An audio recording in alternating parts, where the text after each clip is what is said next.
Gising niyo sa umaga, ito ang unang 4 words na sasabihin niyo. Thank God I am blessed.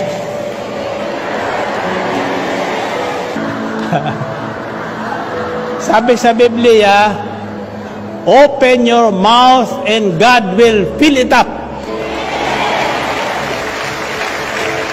Buksan niyo ang bibig at pupunuin niya ng Diyos ng mga biyayang.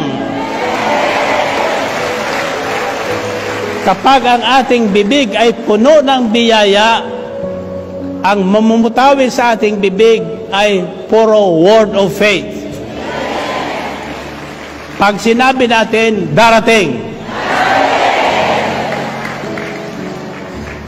May kasabihan dyan, kapalaran ko man, di ko man hanapin, dudulog at lalapit sa akin. Amen ba? Bakit? Sa paanong paraan? Tatawagin mo lang. Tatawagin mo lang. Gusto mong maging gwapo? Sabihin mo, I am handsome. Kung anong sabihin mo, ang isisigaw mo, siyang darating sa'yo.